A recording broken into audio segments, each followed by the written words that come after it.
बेला कसरी लिनु भएको छ त्यो कतिको जस्टिफाइड गर्ला कतिको त्यो जायज छ त्यहाँको स्थानीयले त के अरे विरोध गरे हैन न्युज आइसकेछ स्थानीय नभर्ने त महँगो भयो भनेर चाहिँ विभिन्न कुरा आछ विष्णु सरलाई के लाग्छ विष्णु सरको टिप्पणी सुनौं न घोराही सिमेन्टको चाहिँ यो आईपीओ मूल्यको बारेमा अहिले म त्यो प्राइसिङ चाहिँ मैले हेरेको छैन हैन मलाई त अहिले त्यति साह्रो हेरिराखेको छैन बजारलाई अहिले त्यो कति प्राइसमा आयो स्थानीय विदेशकालाई त्यो प्रिमियम 300 थपेर 400 अनि सर्वसाधारणलाई 400 हैन विदेशकालाई के कसो भयो एउटालाई 400 एउटा 435 भनेको छ सर ओके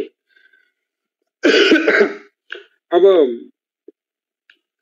मेरो यसमा चाहिँ सुरुदेखि नै एउटा भ्यू के हो भन्दाखेरि कुनै पनि कम्पनीले आईपीओ ल्याउँदाखेरि प्राइसिङ चाहिँ कम्पनीलाई गर्न दिनु पर्छ कि पर्दैन दिन पाउनु पर्छ कि पर्दैन भन्ने भ्यू यदि सोध्नुहुन्छ भने it should be a free pricing कम्पनीले चाहिँ आफ्नो आईपीओ लाई चाहिँ कतिमा पब्लिकलाई अफर गर्ने भन्ने कुरा दिनुपर्छ र फ्री ह्यान्ड छोडेकै राम्रो हो भन्ने कुराहरू हो अब 435 मा सब्स्क्राइब गर्ने लायकको छ कि छैन भन्ने कुरा फेरि त्यसको कम्पनीको पास्ट पर्फर्मेन्स र फ्युचर पर्सपेक्टिभलाई हेरेर एनालाइसिस गरेर निकाल्ने हैन अब यो आईपीओ भर्न हुन्छ कि हुँदैन भन्ने काम चाहिँ डेफिनेटली यत्रो चर्चा छ हैन बजारमा जतासुकै त्यसकै चर्चा छ सर त बिक्री मान्छे सरले त पक्कै हेर्नु होला सर सरले चाहिँ हैन म हेरिसकेको छैन म हेरिसकेको छैन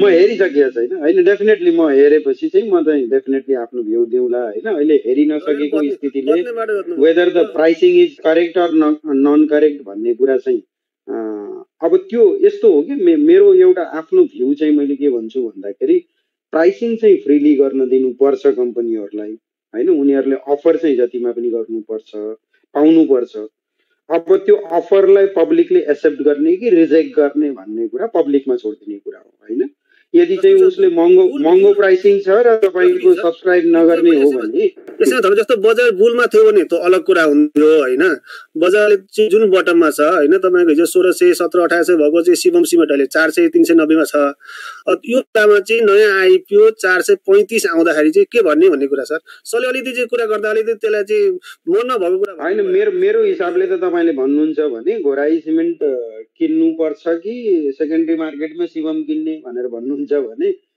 मेरो आफ्नो इन्डिभिजुअल चोइस गर्नुहुन्छ भने म घोराहीको आईपीओ मा हाल्दिन म शिवम सिमेन्ट किन्न बडु कम्फर्टेबल छु मेरो आफ्नो इन्डिभिजुअल चोइसमा हैन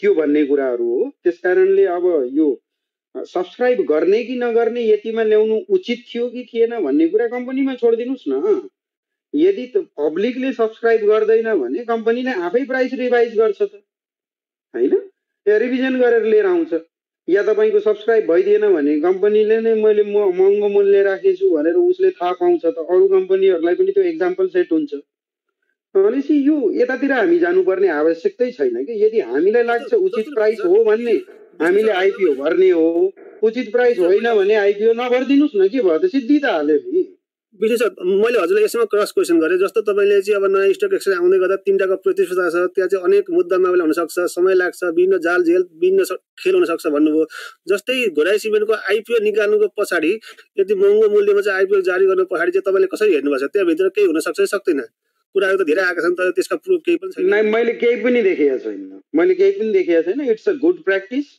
र मैले भन्छु अझै तपाईको यहाँ पनि अझै मैले के भन्छु भन्दाखेरि जुन खालको सेभनले चाहिँ प्रिमियममा निकाल्नको लागि के गर्नुपर्छ भनेर विभिन्न खालका रुल र क्राइटेरियाहरू राखिदिएको छ त्यो पनि अननेसेसरी क्राइटेरियाजहरू छन् हैन नेटवर्कको यति भन्दा बढी प्रिमियममा जान पाइदैन भन्ने खालका कुराहरू छन् ती चाहिँ अननेसेसरी हुन् त्यो आवश्यकता नै छैन प्राइसिङ शुड बी फ्री कम्पनीले आफूले अफर गर्न पाउनुपर्छ हो अफर गर्दाखेरि त्यतिकै डेफिनेटली गर्दैन इस्यु म्यानेजरको थ्रु गर्ने हो र इस्यु म्यानेजरले प्राइसिङ फिक्स गर्ने बेलामा विभिन्न तपाईका क्याल्कुलेसन मेथड्सहरू लगाएर फिक्सिङ गर्ने हो हैन इस्यु म्यानेजर्सलाई कम्पनीले इनपुट दिन्छ त्यसैको बेसिसमा चाहिँ फिक्स गर्ने हो भनेपछि प्राइसिङ फिक्स कतिमा गर्यो के गर्यो यसको पछाडीको के उद्देश्य हो भनेर त्यतापट्टि हामी जानुपर्ने आवश्यकता छैन कम्पनीले कुनै चिजहरू चाहिँ मलाई यति पैसा चाहिन्छ भनेर माग्छ भने कम्पनीको अधिकारको कुरा हो। सर्वप्रथम सिमेन्टमा हामीले केही चाहिँ अब देखेका छौँ होइन, त्यही भएर चाहिँ अब हामी झस्किन त अलिकति स्वाभाविक पनि हो, कुरा त उठाउनु होइन, केही पनि देखिया छैन कि मैले यति चिजहरू कम्पनीलाई चाहिँ जहिले पनि यिनीहरू चोर हुन्, फटा हुन् होइन, यिनीहरूले बदमासी नै गर्न आएका हुन्, लुट्नै आएका हुन् भनेर त्यो पर्सपेक्टिभबाट हामीले किन हेर्ने? मैले भनिसकेँ नि, उसले कतिमा अफर गर्ने हो, it's a completely, it should be completely on the company description, उसको इच्छामा हुनुपर्छ। सब्सक्राइब गर्ने कि नगर्ने भन्ने कुरा त हाम्रो हातमा छ नि त। हामीलाई महँगो लाग्यो हामीले सब्सक्राइब नगरौँ नि त, के भयो त, सिद्धिएन? यतापट्टि डिबेट गर्नुपर्ने कुरै होइन। मैले त वेलकम स्टेप भन्छु, किन भन्दा उसलाई प्राइसिङ गर्न दिइयो, 435 मा ल्याउन दिइयो, त्यो त राम्रो स्टेप हो।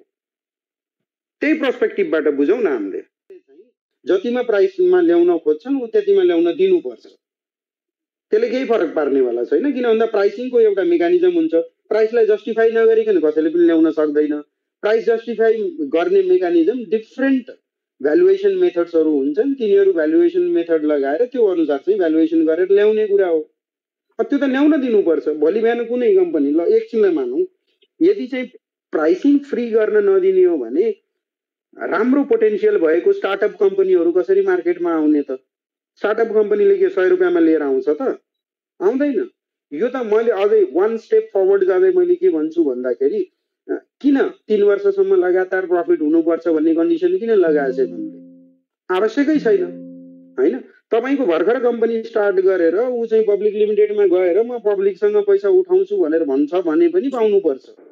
तपाईँको नेटवर्थ नेगेटिभ भएको कम्पनीले पनि हाई प्राइस डिमान्ड गर्न पाउँछ, किन भन्दाखेरि बिजनेस उसको आजको होइन, फ्युचर पोटेन्सियललाई हेरेर उसले प्राइसिङ डिटरमाइन गर्ने हो। फ्युचर क्यास फ्लोदेखि लिएर विभिन्न खालका भ्यालुएसन मेथडहरू हुन्छन्, त्यो एप्लाई गरेर उसले आफ्नो भ्यालुएसनलाई जस्टिफाई गर्दै माग्छ, अफर गर्छ प्राइस। अफर गरेको प्राइस, अब अफरलाई हामीले एक्सेप्ट गऱ्यौँ भने त्यो प्राइस स्वीकार्य भयो, हामीले एक्सेप्ट रिजेक्ट गरिदियौँ भने उसले आइपिओ बेच्नै सक्दैन। त महँगो प्राइस, बजारले खोजेको भन्दा महँगो प्राइस लायो भने त आफै कम्पनीको आइपिओ सब्सक्राइब हुँदैन नि त, चिन्तै छोडिदिउँ हामीले।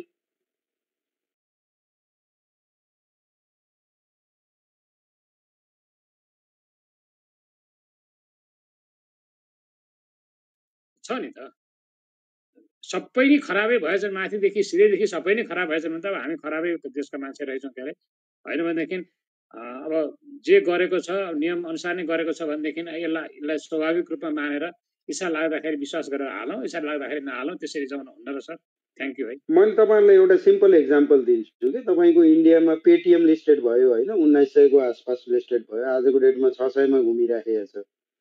तपाईँको एलआइसी लिस्टेड भयो, राम्रो रेटमा लिस्टेड भयो, आजको डेटमा चाहिँ 40% तल छ एलआइसी अझै पनि होइन। यस्ता धेरै एक्जाम्पलहरू हुन्छन्।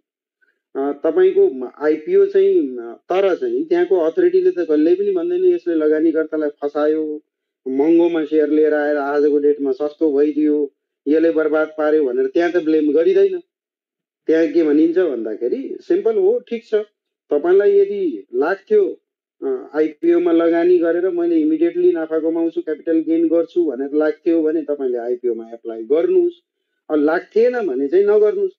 अब पेटिएमको एक्जाम्पल लिने हो भने मल्टिपल टाइम्स ओभर सब्सक्राइब भएको रिटेल पोर्सनमा, त्यस्तै एलआइसी पनि ओभर सब्सक्राइब भएको रिटेल पोर्सनमा हेर्ने हो भने हामीले त भनेपछि अब सेयर प्राइसेस कतिको हो त भनेर फेस भ्यालु हेर्नुहुन्छ भने 10 रुपियाँको फेस भ्यालु हो। त्यहाँ त तपाईँको नेटवर्कको 2 टाइम्स 3 टाइम्स भनेर भनिँदैन त त्यहाँ होइन, त्यहाँ त फ्रीली प्राइसिङ गर्न दिइन्छ। त भनेपछि अफर गर्न कम्पनीले ए बाबा मेरो कम्पनी हो बा, मेरो कम्पनीको मूल्य कति माग्ने भन्ने कुरा त म माथि होला नि त निर्धारण हुने। हु एल्स इज टु डिटरमाइन कि मेरो कम्पनीको मूल्य कति माग्ने भन्ने कुरा। मेरो सम्पत्ति बेच्नलाई चाहिँ मैले चाहेको इच्छा गरेको प्राइस माग्छु नि मैले, किन मैले जति मन लाग्यो त्यतिमा मैले अफर गर्छु र? त्यो त गर्दिनँ। अब त्यो प्राइस सस्तो छ कि महँगो छ भन्ने हेर्ने काम चाहिँ कसको हो त भन्दाखेरि लगानीकर्ताको। तपाईँलाई महँगो लाग्छ भने सब्सक्राइब नगर्नु, सस्तो लाग्छ मैले गेन गर्न सक्छु भन्ने भने सब्सक्राइब गर्नु, सिद्धियो त। तपाईँलाई जबरजस्ती आइपिओ भरिनुहोस् भने तेरो डिम्याट क्यान्सल हुन्छ भनेर त कसैले भनिएको छैन। यसमा विवाद गर्नुपर्ने आवश्यकता नै छैन। म त भन्छु अझै तपाईँको नियामक निकायहरू खुला दिलले चाहिँ जतिमा प्राइसमा ल्याउन खोज्छन् त्यतिमा ल्याउन दिनुपर्छ। त्यसले केही फरक पार्नेवाला छैन। किन भन्दा प्राइसिङको एउटा मेकानिजम हुन्छ। प्राइसलाई जस्टिफाई नगरिकन कसैले पनि ल्याउन सक्दैन। प्राइस जस्टिफाई गर्ने मेकानिजम डिफ्रेन्ट भ्यालुएसन मेथड्सहरू हुन्छन्। तिनीहरू भ्यालुएसन मेथड लगाएर त्यो अनुसार चाहिँ भ्यालुएसन गरेर ल्याउने कुरा हो। त्यो त ल्याउन दिनुपर्छ। भोलि बिहान कुनै कम्पनी ल एकछिनलाई मानौँ यदि चाहिँ प्राइसिङ फ्री गर्न नदिने हो भने राम्रो पोटेन्सियल भएको स्टार्टअप कम्पनीहरू कसरी मार्केटमा आउने त? स्टार्टअप कम्पनीले के 100 रुपियाँमा लिएर आउँछ त? आउँदैन। यो त मैले अझै वान स्टेप फरवर्ड जाँदै मैले के भन्छु भन्दाखेरि किन 3 वर्षसम्म लगातार प्रफिट हुनुपर्छ भन्ने कन्डिसन किन लगाएछ भन्ने आवश्यकै छैन हैन। तपाईको भर्खर कम्पनी स्टार्ट गरेर ऊ चाहिँ पब्लिक लिमिटेडमा गएर म पब्लिकसँग पैसा उठाउँछु भनेर भन्छ भने पनि पाउनुपर्छ। तपाईको नेटवर्थ नेगेटिभ भएको कम्पनीले पनि हाई प्राइस डिमान्ड गर्न पाउँछ। किन भन्दाखेरि बिजनेस उसको आजको होइन फ्युचर पोटेन्सियललाई हेरेर उसले प्राइसिङ डिटरमाइन गर्ने हो। फ्युचर क्याश फ्लोदेखि लिएर विभिन्न खालका भ्यालुएसन मेथडहरू हुन्छन्। त्यो एप्लाई गरेर उसले आफ्नो भ्यालुएसनलाई जस्टिफाई गर्दै माग्छ, अफर गर्छ प्राइस। अफर गरेको प्राइस अब अफरलाई हामीले एक्सेप्ट गर्यौँ भने त्यो प्राइस स्वीकार्य भयो। हामीले एक्सेप्ट रिजेक्ट गरिदियौँ भने उसले आइपिओ बेच्नै सक्दैन। त महँगो प्राइस बजारले खोजेको भन्दा महँगो प्राइस लायो भने त आफै कम्पनीको आइपिओ सब्सक्राइब हुँदैन नि त, चिन्तै छोडिदिउँ हामीले।